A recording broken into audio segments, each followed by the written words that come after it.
Come along with us as we explore the broad world of preservation and the work being done to preserve, interpret, and save our past in a 21st century world. From aquaculture to historic foodways to forensic modeling, we're talking weekly with experts from across the globe.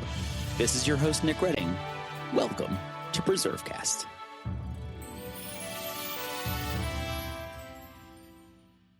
This is Nick Redding. You're listening to PreserveCast again, and today we're sitting down and chatting with Kate Wood, who is a friend and a colleague and doing some really cool work that I think everybody should take a look at in a couple different sectors, and we're going to talk about all of that. But Kate is coming to us as the principal of Worth Preserving, where she serves as a historic rehabilitation strategist. And we're going to be talking all about the work that she does in the field and what Worth Preserving is up to and how you can follow that work.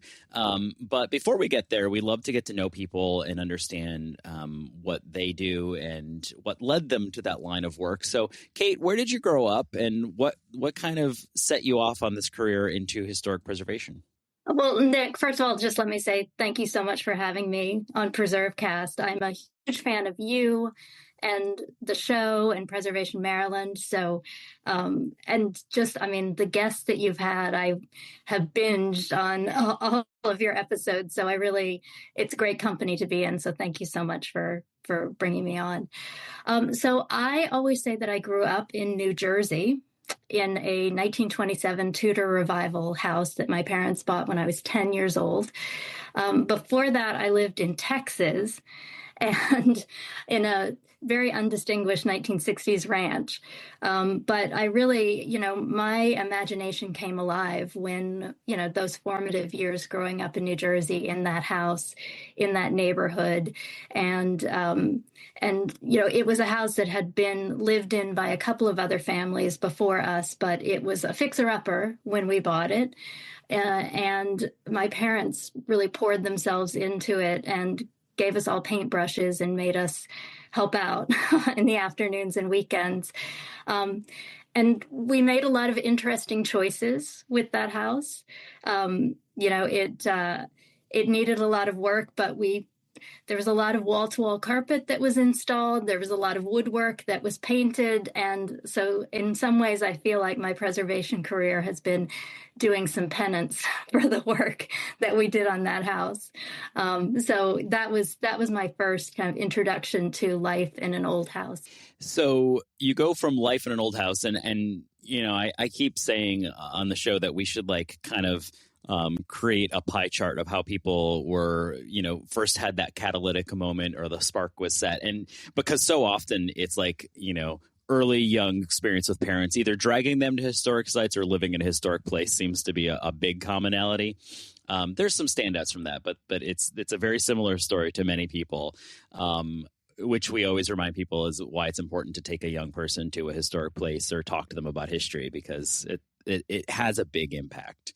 Well, it definitely did in our case. My parents were both educators. And so family vacations were always, driving across country in our Volkswagen bus and camping in national parks, going to presidential libraries, going to historic houses and, outdoor museums and all of that. So it definitely rubbed off. My older brother is an architect and my younger brother is a park ranger. So we run the gamut from architecture to preservation to conservation. So it was a good investment on my parents' part. You guys are literally, as I was thinking of it, and then it even added to it, you're like the Partridge Family of preservation. You Totally. even had the bus. Absolutely. And there's a reference if that some people may not get, so you have to look it up. Let's see here. So you go from this interest to how does it become like a career? So you go to school for it. Where's the first job in the field? Well, so I always thought when I was, 14, 15, that I would be a star on Broadway. That was my goal. So the change came when I was about 17 years old, and I opened up a magazine. I think it was Newsweek magazine, and there was an architectural elevation of Lyndhurst. So it was an ad for the National Trust for Historic Preservation. And I was just like, oh my God, that is the most beautiful thing that I've ever seen. And what is this thing called historic preservation? And it just suddenly clicked. It made sense to me. Oh, this is what I've been doing. These are the places that we love to go as a family. This is what intrigues me. This is what inspires me about the place that I live. So after that, I just sort of went, full on, just decided that I was going to be a preservationist, and figured out what that meant. I became a member of the National Trust at age 17. And when I applied to college, I went to school in Virginia, which obviously is a very historical place. I majored in archaeology and anthropology. That was sort of the closest I could get to an undergraduate degree in historic preservation. And I set my sights on going to Columbia University and doing the historic preservation program there. So I went from Washington and Lee University to a 2-year stint working in the American Wing at the Metropolitan Museum of Art, because I loved New York City and I knew I wanted to live in New York City, and I knew I wanted to go to Columbia. And so that's where I ended up. I actually ended up doing a 3-year program because I decided to add urban planning to the degrees. I did a joint degree with preservation and urban planning because I felt like, if we want to implement preservation, if we actually want to make it happen in the real world, we need to understand the laws, the policies, the politics, just bringing people together to advocate for historic sites. And that's what I got really excited about. And so that became my first career in historic preservation, was doing community advocacy in New York City for landmarks and historic districts. So, well, first off, it was whoever placed that ad for the National Trust. Good work, because you got a good return on that investment. We probably, who knows, maybe we've interviewed that person. And then, so what was the organization you were working for in New York? It was a group called Landmark West, which was a very small organization. We always said that we punched above our weight, because we did historic preservation advocacy for the Upper West Side, which is a vast area, larger than most historic cities, but over 3,000 landmarks in that neighborhood. And so we were the self-appointed representatives in the community for preservation. We didn't own property. We weren't part of government, but we spoke on behalf of the landmarks and the people who cared about landmarks in the community. So take us on the jump from that work to the work that you're doing today, and then we'll kind of jump into worth preserving and what that looks like. Well, I always think of what I do as a form of advocacy. I am doing it on behalf of a lot of homeowners now, but I'm still working to raise awareness and appreciation for historic buildings, buildings that have character, places that have character and meaning. And so, I was the president of Landmark West for, in various titles, but really the leader of the organization for nearly 20 years. And you know what it's like to run a nonprofit, and it's a 24/7 commitment. And so I felt like I had done a lot. I had made it can feel very thankless during the process, because in advocacy you lose more than you win, but you have to keep trying. And so, after almost 20 years of doing that, I decided that it was time for somebody else to take up that mantle. And I was also very excited about the work that I was doing in the Hudson Valley in New York, where my husband and I had purchased an old house that had been abandoned. And we, just but it was like a time capsule. It was like nobody had ever changed the windows. Nobody had ever changed the doorknobs. I mean, everything was intact. Nobody had ever had money to do it. I mean, it's a very modest house. But we threw ourselves into that, every weekend driving up from the city and, never thought of ourselves as people who would have a weekend house, but it was just such a magical place and such a great community in the Hudson Valley that eventually, when I felt like it was time to move on from Landmark West, I said, this is what I want to do. I want to help people do what I did with our house. And, taking what I've learned from my years in advocacy and also just the hands-on part, which is really, where my heart is. I really love working with the trades. I really love, touching buildings.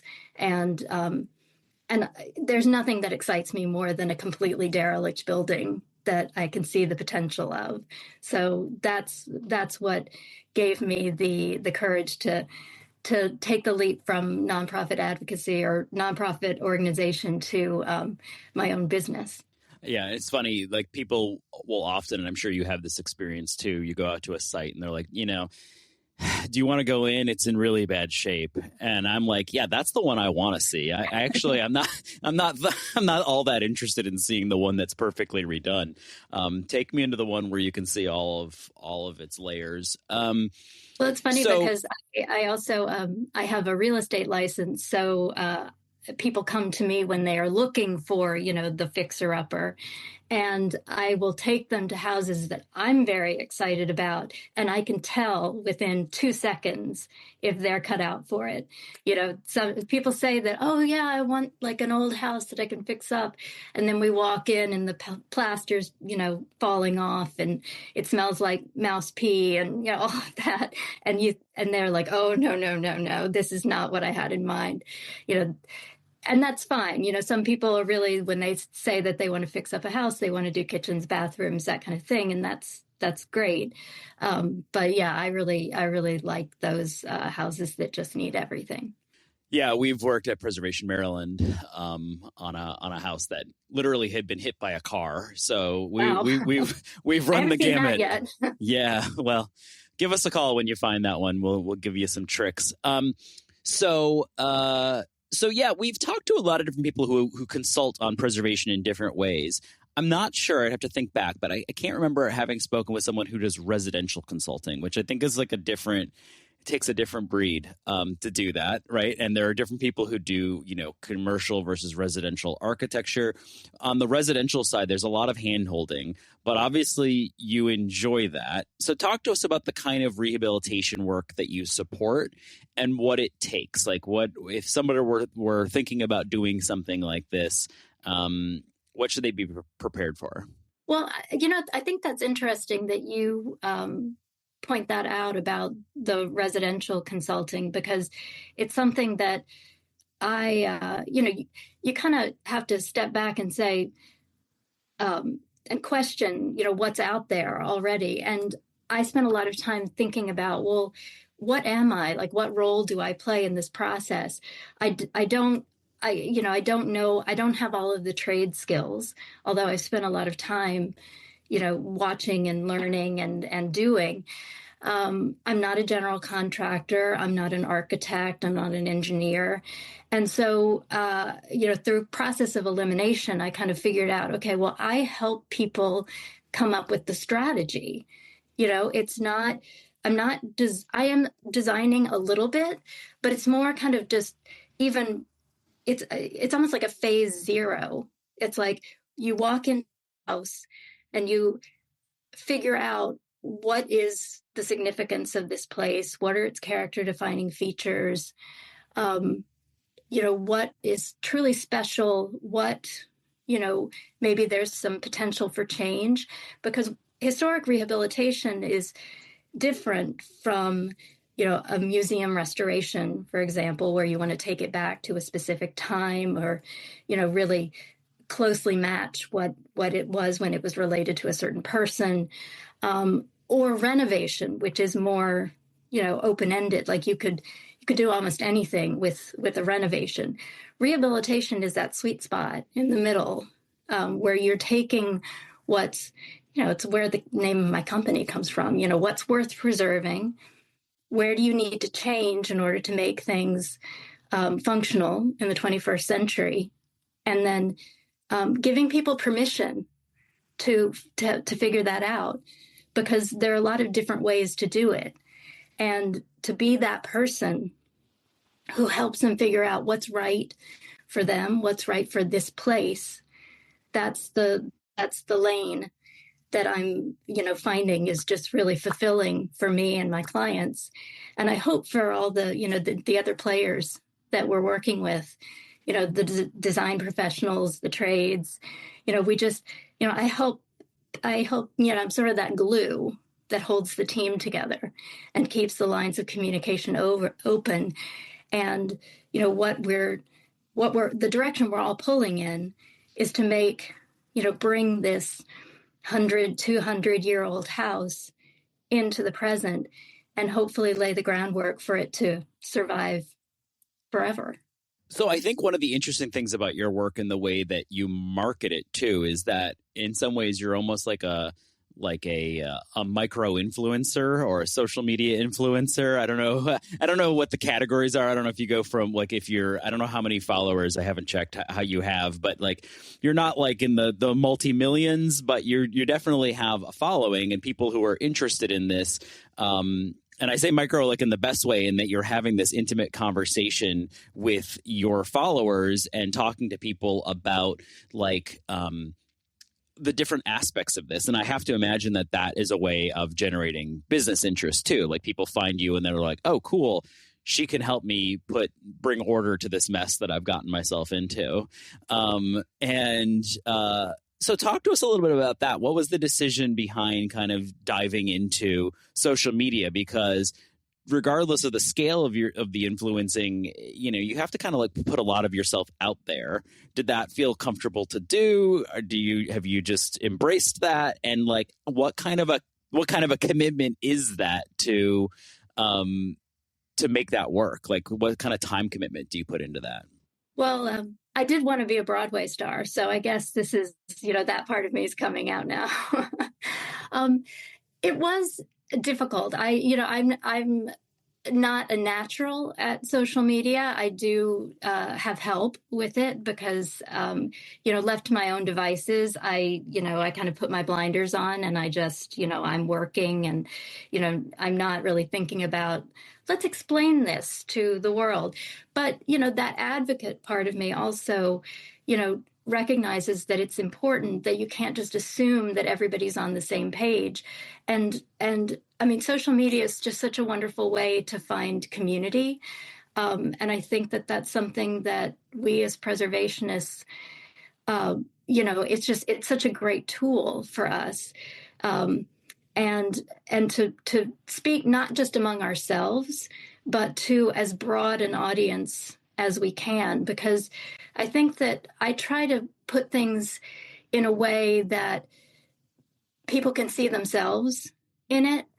And I think that, it all comes back to why.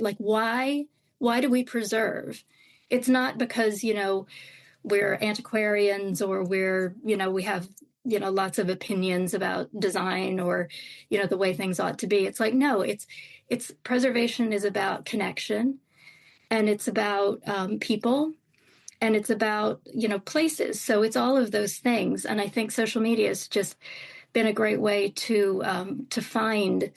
It's just amazing to me when people comment. I mean, there's such substantive things that come out. And then I've started offering Wednesday office hours so that people can sign up for 15 minutes just to chat, which for me is it's so much fun because people have these thought-provoking questions and these issues that are just, exciting. And then sometimes, yes, they do turn into business because people realize they, they like me, and they, we get along, and we have, I have things that I could bring to the table to help them make better decisions with their projects. So, it's like, that's the idea.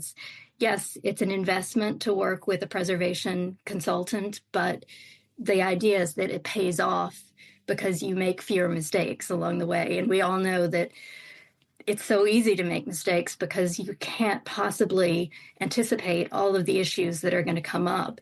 So to have somebody who has your back, who can hold your hand, who can say, not freak out, like we've seen this before, or I haven't seen this before, but I know somebody I can call, so I think people, really enjoy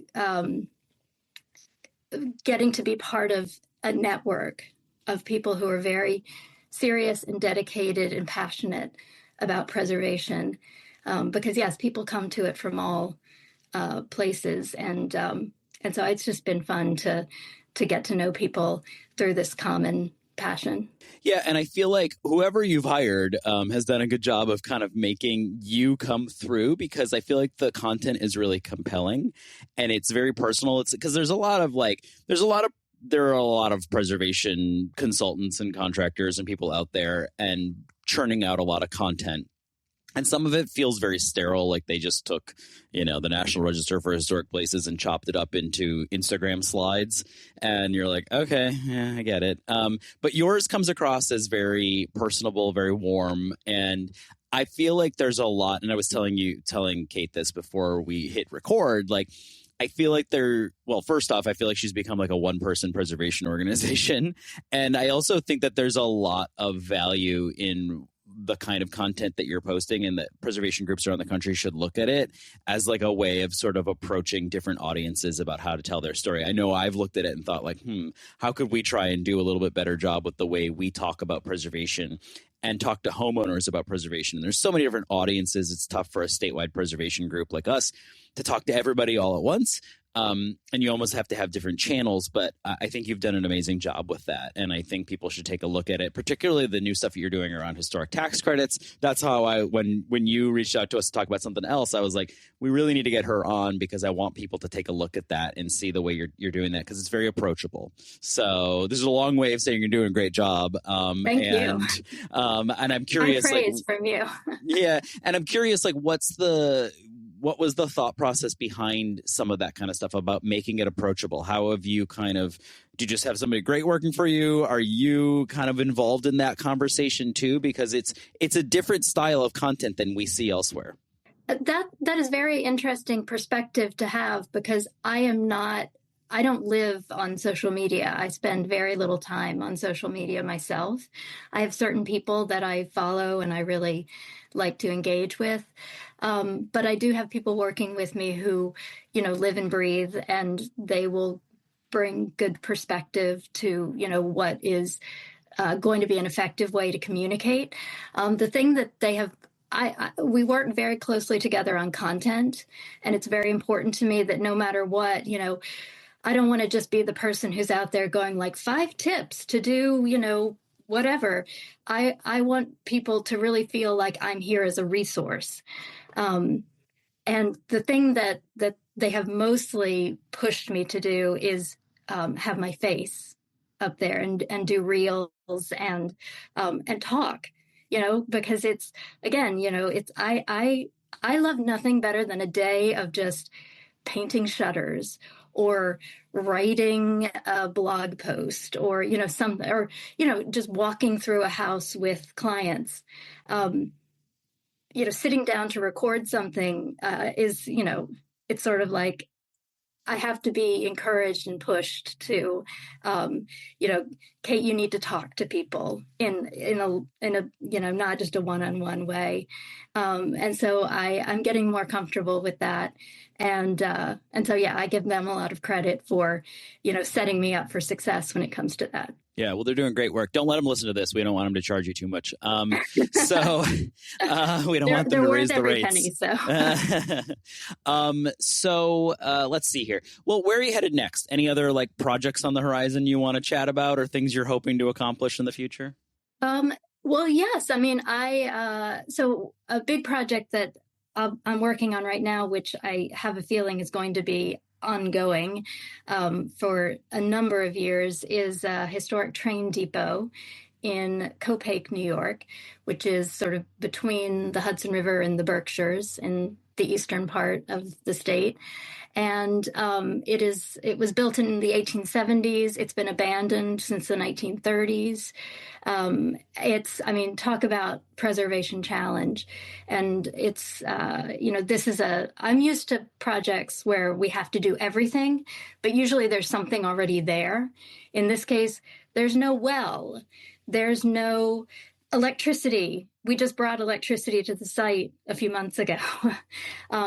This is a great client who bought this property as a passion project, and we've gone through every regulatory process, every permit under the sun, but we're also doing a commercial tax credit project, so both federal and New York State tax credits to turn this into an income producing residential building. So that's very exciting. And, it's always great when I get to work with somebody who, is brave and committed like that. On the sort of using another part of my brain, and this is something that you and I have talked about, is, going back to this idea of education. It's very important to me. I think that, projects are so much easier when everybody has a base of knowledge that is, there's a basic understanding of what preservation is, and preservation is in my projects, preservation is always rehabbing old windows. It's not replacing them with modern windows. So sort of some understanding of preservation principles. And I know that, there's a lot of information out there that people have access to. I mean, unprecedented amounts of information that's out there by YouTube, blog posts, all kinds of things where, you can get tips and how-to advice on how to take care of your old house. But I am trying to put together something that is a curriculum and something that's very organized and accessible to anyone who has responsibility for the stewardship of an old house. And, I went looking for something that I couldn't find, and I couldn't find that kind of basic information.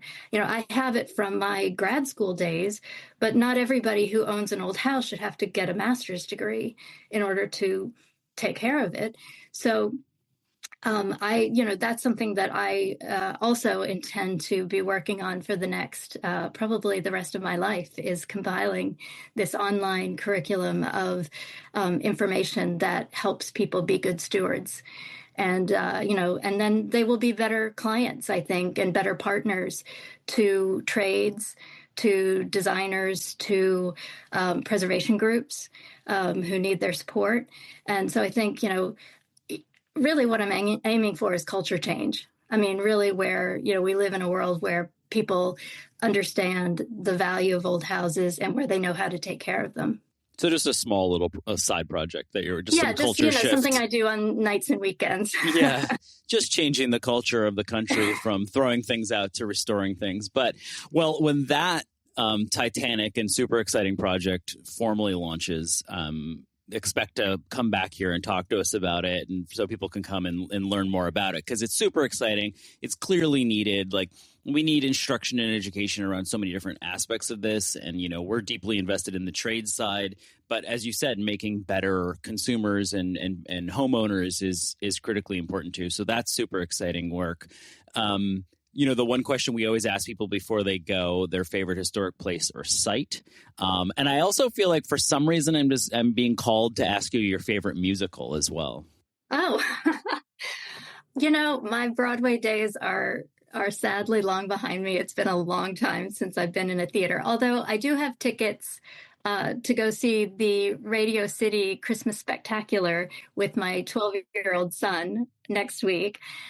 So that is a place so Radio City is, one of my favorite places. And he has confessed to me, Mom, I really prefer modern. Old houses, not too sure about those. Modern, I like modern. So I'm hoping that Art Deco is going to be modern enough for him. But I do like modern places too. I have to say, sentimental favorite historic place is the bar in the grill room at the old Four Seasons restaurant in New York City. The bar is where my husband proposed to me 25 years ago. So we still like to go there and get a drink together, even though, it's changed somewhat. But it is a landmark interior. So the design has not changed dramatically. But I think, it's amazing to me that places like that, and Radio City for that matter, I mean, there was a time when Radio City was going to be gutted because it was considered obsolete and old-fashioned, and they were going to carve it up into like movie theaters or something like that. And thank God they didn't, and that there were preservation advocates who stopped that from happening. But I think it's great to have these places that give you perspective on that, and it's always that long view. Preservationists are accused of being too focused on the past. We're really focused on the future. So places like that remind me that that's true. That's like the perfect way to cap that. If your social media folks are listening, there's the clip to cut and use, because that is a perfect ending to a conversation. Kate, it's always fun to chat with you. Your perspectives on preservation are insightful, and it's really helpful to think about preservation from the perspective of the homeowner. And I think you put that front and center in the way that you carry your work. And so thanks so much for joining us today. This is great, and we'll have you back in the future to talk about that big project that's coming. Thank you, Nick. Thanks for listening to PreserveCast. To dig deeper into this episode's story, head over to preservecast.org for show notes and our collection of previous episodes. Don't forget to engage with this podcast by subscribing, commenting, and leaving a review. Follow along on Instagram, Twitter, and Facebook at PreserveCast for even more. PreserveCast is currently recorded in Walkersville, Maryland, and sponsored by the 1772 Foundation, and powered by Preservation Maryland. Thanks for listening, and keep on preserving.